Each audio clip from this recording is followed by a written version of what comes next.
మన తండ్రి అయిన దేవునికి సమస్త మహిమ, ఘనత, ప్రభావములు కలుగునుగాక. మన ప్రభువును రక్షకుడునైన యేసుక్రీస్తు వారి అతి పరిశుద్ధమైన నామంలో ప్రియమైన దేవుని బిడ్డలందరికీ హృదయపూర్వకమైన ప్రేమ వందనములు తెలియజేసుకుంటున్నాను.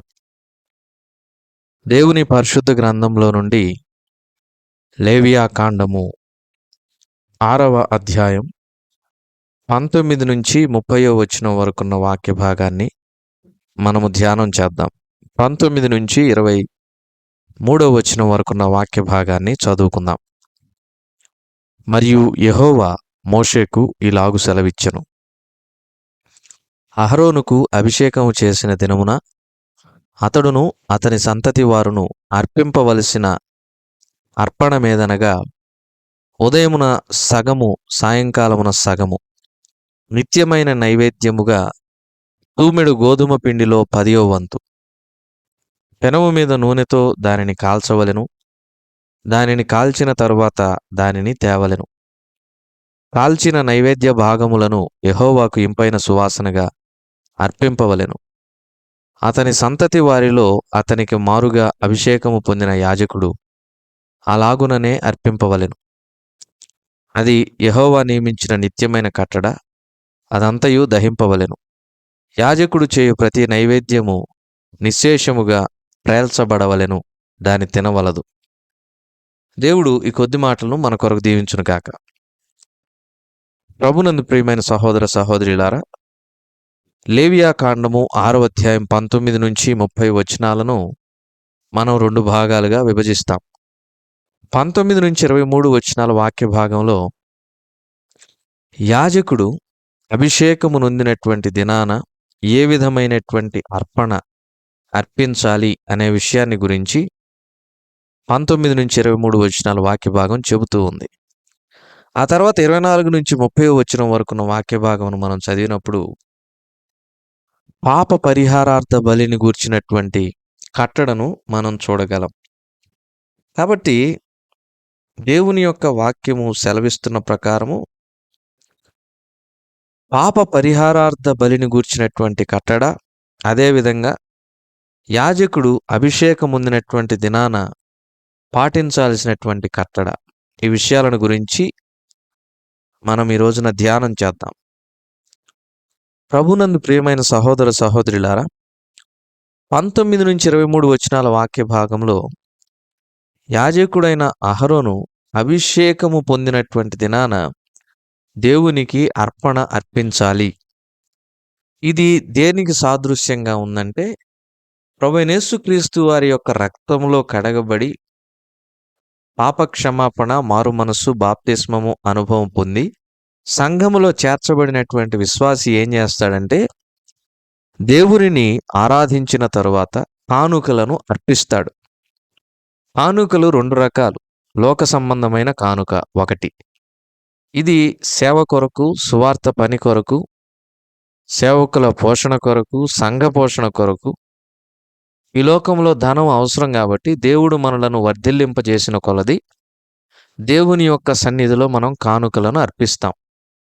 పిసినితనము లేకుండా, సణుగు కొనకుండా, గొణుగు కొనకుండా బలవంతంగా ఎవరైతే దేవునికి కానుకలను అర్పిస్తారో అలా ఉత్సాహంతో, సంతోషముతో ఇచ్చేవారిని ప్రభు ఎంతగానో ప్రేమిస్తాడని దేవుని వాక్యంలో పేర్కొనబడింది. ఈ లోకంలో బ్రతకడానికి డబ్బు చాలా అవసరం కదండి. మరి సంఘ పోషణ, దేవుని సేవ ఈ లోకంలో జరగాలంటే లోకరీతిగా డబ్బు అవసరం. కాబట్టి కానుక రూపంలో దాన్ని అర్పిస్తాం కాబట్టి ఇది లోక సంబంధమైనటువంటి కానుక. రెండవది ఆత్మీయమైన అర్పణ, ఆత్మీయమైన కానుక ఒకటి ఉంది. ఇది దేవుని యొక్క వాక్యంలో పేర్కొనబడింది. 51వ కీర్తన 17వ చరణంలో చూస్తాం. 23వ అధ్యాయం 26వ వచనం సామెతల గ్రంథంలో కూడా చూస్తాం. ఆ కానుక ఏంటంటే మన హృదయం అనేటటువంటి కానుక. ఇది ఆత్మీయమైనటువంటి అర్పణ. మన హృదయాన్ని మనం సంపూర్ణంగా దేవునికి అర్పించాలి. చూడండి, అహరోను యాజకుడిగా అభిషేకం పొందినటువంటి దినాన దేవునికి ఉదయము సగము, సాయంకాలం సగం, నైవేద్యముగా తూమెడు గోధుమ పిండిలో 10వ వంతు, పెనం మీద నూనెతో కాల్చబడినటువంటి ఆ గోధుమ పిండిని దేవునికి నైవేద్యంగా అర్పిస్తున్నాడు. ఉదయం, సాయంకాలం సగం సగం, అందులో 10వ వంతు. ప్రభునందు ప్రియమైన వారలారా చూడండి. ఉదయం సగం అంట, సాయంత్రం సగం అంట. ఆ తర్వాత నిత్యమైనటువంటి నైవేద్యముగా తూమెడు గోధుమ పిండిలో 10వ వంతు దేవునికి అర్పణగా అర్పిస్తున్నాడు. అయితే రక్షణ పొందిన మనం, రాజులైన యాజక సమూహముగా చేయబడిన మనం, పాప క్షమాపణ పొంది ప్రభువైన యేసుక్రీస్తు వారి రక్తంలో కడగబడి నీతిమంతులంగా తీర్చబడిన మనం దేవునికి అర్పించాల్సిన కానుకలేంటో ఇందాక మనం చూశాం. లోక సంబంధంగా సంఘ పోషణ కొరకు ఒక కానుక, ఆత్మ సంబంధంగా మన హృదయం అనేటటువంటి కానుక దేవునికి అర్పించాలి. ప్రభునందు ప్రియమైన వారలారా, ఇది నిత్యమైనటువంటి అర్పణగా ఉండాలి మనకి. ఆ తర్వాత ఆ యొక్క నైవేద్యమును పెనం మీద నూనెతో కాల్చాలి. అది కాల్చిన తర్వాత దేవుని సన్నిధికి అది తీసుకొని రాబడాలి. అది దేవునికి ఇంపైనటువంటి సువాసనగా అర్పించబడాలి. అహరోనుకు మారుగా, అహరోను సంతానపు వారికి మారుగా ఎవరైనా యాజకుడిగా అభిషేకం పొందితే అతనికి కూడా ఇదే విధి వర్తిస్తుందని దేవుడు ఖచ్చితంగా చెప్తూ ఉన్నారు. అది అతి పరిశుద్ధమనే విషయాన్ని కూడా మనం చూస్తూ ఉన్నాం. మాత్రమే కాకుండా ప్రభునందు ప్రియమైన సహోదర సహోదరులారా, యాజకుడు చేసే ప్రతి నైవేద్యము పేల్చబడాలి. అది తినడానికి వీల్లేదు అనే విషయాన్ని కూడా ఇక్కడ మనం చూస్తూ ఉన్నాం. నైవేద్యముగా చేసేది తినడానికి వీల్లేదు, అది పేల్చబడాలి. పేల్చబడాలి ప్రభునందు ప్రియమైన వారలారా. నైవేద్యముగా అర్పించేది తినడానికి వీల్లేదు. యాజకుడు అభిషేకించబడిన రోజున దేవునికి నైవేద్యముగా అర్పణను తీసుకొని రావాలి. ఆ విధానం ఏంటో చూసాం. ఉదయమున సగం, సాయంకాలమున సగం. మరియు నిత్యమైనటువంటి నైవేద్యముగా తూమెడు గోధుమ పిండిలో 10వ వంతు. అది యాజకుడు తీసుకొని వచ్చి పెనం మీద నూనెతో కాల్చి మరి దేవుని సన్నిధికి దాన్ని తీసుకొని రావాలి. అది దేవునికి ఇంపైన సువాసనగా అర్పించబడాలి. ప్రభునందు ప్రియమైన వారలారా, అది నిత్యమైన కట్టడ. అహరోనుకు మారుగా ఎవరైనా యాజకుడైతే అతనికి కూడా ఇదే కట్టడ, నిత్యమైన కట్టడ. దాన్ని ఎవరు తినకూడదు, అది పేల్చబడాలి అనే విషయాన్ని కూడా చూస్తూ ఉన్నాం. మంచిది. ఇప్పుడు 24 నుంచి 30 వచనాల వాక్య భాగంలో ఉన్న పాప పరిహారార్థ బలిని గురించిన కట్టడను చూస్తాం. పాప పరిహారార్థ బలి ఎప్పుడు అర్పిస్తారంటే, ఇశ్రాయేలీల సమాజములో అధికారులు కానీ, యాజకులు కానీ, ఇశ్రాయేలీల సమాజంలో ఉన్నటువంటి ఇశ్రాయేలు వారు కానీ, మనం చూసాం కదా పాప పరిహారార్థ బలిని గూర్చినటువంటి కట్టడ. ప్రభునందు ప్రియమైన వారలారా, మరి యాజకుడు పాపం చేసిన, ఆ తర్వాత ఇశ్రాయేలీల సమాజపు అధికారులు పాపం చేసిన, ఆ తర్వాత ఇశ్రాయేలీల సమాజపు వారు పాపం చేసిన, లేదంటే ఇశ్రాయేలీల సమాజం అంతా కూడా పాపం చేసిన ఏ విధమైనటువంటి కట్టడలు ఉన్నాయనేది లేవియాకాండం 4వ అధ్యాయంలో మనం చూశాం. అయితే పాపము చేసిన వ్యక్తి పక్షాన యాజకుడు పాప పరిహారార్థ బలిని అర్పించేటప్పుడు దాని విధానం ఎలా ఉండాలి, దానికి సంబంధించిన కట్టడ క్రమం ఎలా ఉండాలనే విషయాన్ని లేవియాకాండం 6వ అధ్యాయం 24 నుంచి 30 వచనాల వాక్య భాగంలో మనం చూస్తాం. పాప పరిహారార్థ బలి దహన బలి అర్పించబడేటటువంటి చోట అర్పించబడాలి. దహన బలి ఎక్కడ అర్పించబడుతుంది చూద్దాం. చూడండి, లేవియాకాండం 1వ అధ్యాయం 3వ వచనము నుండి చదువుతున్నాను, మధ్యలో నుండి. తాను యెహోవా సన్నిధిని అంగీకరింపబడినట్లు ప్రత్యక్షపు గుడారము యొక్క ద్వారమునకు దానిని తీసుకొని రావలెను. ఎక్కడ అర్పించబడుతుందంటే దహన బలి. దహన బలి పశువు ఎక్కడ అర్పించబడుతుందంటే ప్రత్యక్ష గుడారం యొక్క ద్వారము దగ్గర. ఆ దహన బలి పశువు ప్రత్యక్ష గుడారం యొక్క ద్వారం దగ్గరికి తీసుకొని రాబడినప్పుడు దాని తల మీద యాజకుడు చెయ్యి ఉంచుతాడు. అక్కడ అది వధించబడిన తర్వాత దాని రక్తము కొంత తీసుకుని వెళ్ళి ఆ బలిపీఠమునకు చమిరిన తరువాత శేషమంతయు, రక్తశేషమంతయు అడుగున పోయబడిన తరువాత ఆ దహన బలి పశువు దహన బలిపీఠం మీద, ఇత్తడి బలిపీఠం మీద దహించబడుతుంది. ఇది దేవునికి ఇంపైన సువాసన. ప్రత్యక్ష గుడారము యొక్క ద్వారము దగ్గర పాప పరిహారార్థ బలి అర్పించబడాలి. మన ప్రియ ప్రభు అయిన యేసుక్రీస్తు వారు మనందరి యొక్క పాపములకు ప్రాయశ్చిత్తమును జరిగించుటకై మనందరి నిమిత్తమై పాప పరిహారార్థ బలిగా యెరూషలేము యొక్క గవిని వెలుపట కలువరి శిలువలో పాప పరిహారార్థ బలిగా మరణించారనే విషయాన్ని ఇక్కడ మనం జ్ఞాపకం చేసుకోవాలి. రెండవది ఏంటో తెలుసా? అది అతి పరిశుద్ధము. పాప పరిహారార్థ బలి ఎలాంటిదంటే అతి పరిశుద్ధమైనది. మన ప్రభువైన యేసుక్రీస్తు వారే ఈ పాప పరిహారార్థ బలి.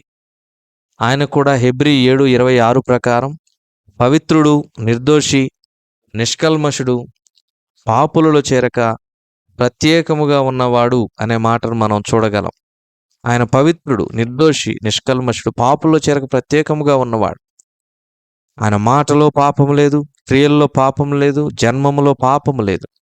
ఆయన అంగీలో కుట్టు లేదు.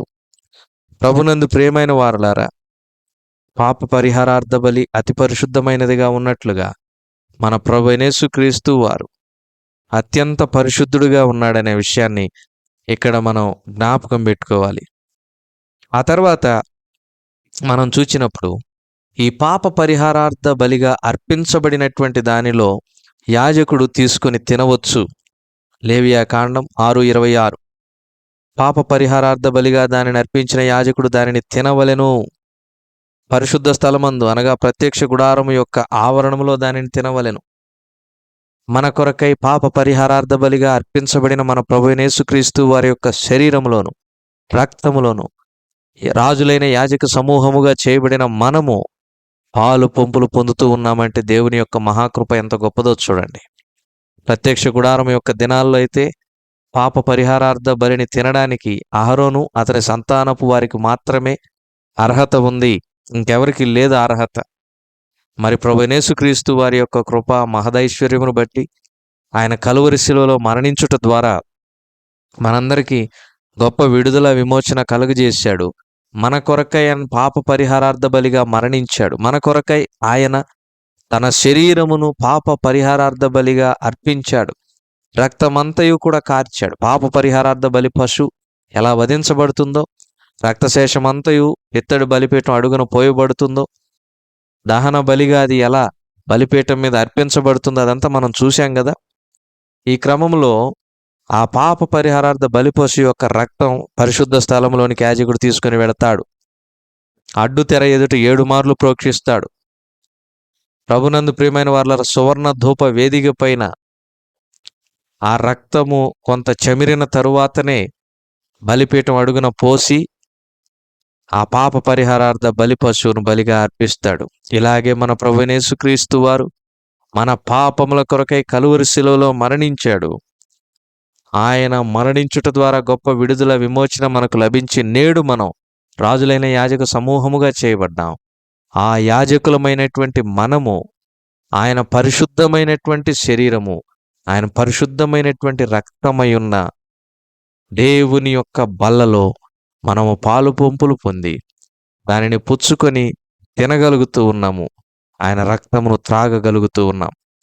పాప పరిహారార్థ బలిని యాజకుడు తినవచ్చునని, యాజకుడు మాత్రమే తినవచ్చునని లేవియా కాండం 6:26 మనం చూస్తున్నాం కదా. ఆ ప్రకారంగా మనం కూడా ప్రభువైన యేసుక్రీస్తు వారి యొక్క అమూల్య కృప వలన నేడు రాజులైన యాజక సమూహంగా చేయబడ్డాం.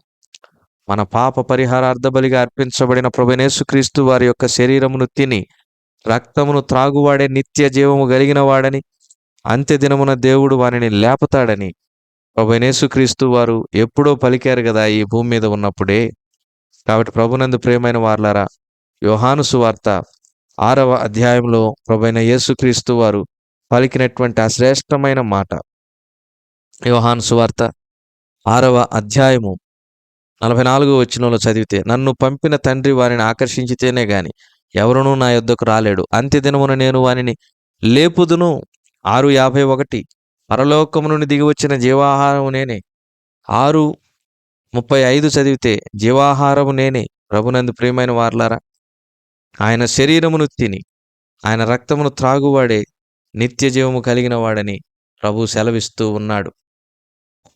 యోహాను సువార్త 6వ అధ్యాయము 54వ వచనంలో చూస్తాం. నా శరీరము తిని నా రక్తం త్రాగువాడే నిత్యజీవం గలవాడు, అంత్యదినమున నేను వానిని లేపుదునని ప్రభు పలుకుతున్నాడు. మరి మన ప్రభు యొక్క శరీరంలో రక్తంలో మనం పాలు పంపులు పొందుతున్నామంటే ఎంత ధన్యత! ఆ ధన్యతను బట్టి ప్రభువుని స్తుతించాలి. దేవుడి కొద్ది మాటలు మన కొరకు దీవించునుగాక. ప్రార్థన. కృపగల మా తండ్రి, మీరు ఇచ్చిన వాక్యమునకై స్తోత్రములు చెల్లిస్తూ మా ప్రియులను దీవించమని మా రక్షకుడైన యేసుక్రీస్తు వారి పరిశుద్ధమైన నామములో ప్రార్థించి అడిగి వేడుకొంచున్నాము తండ్రి. ఆమెన్.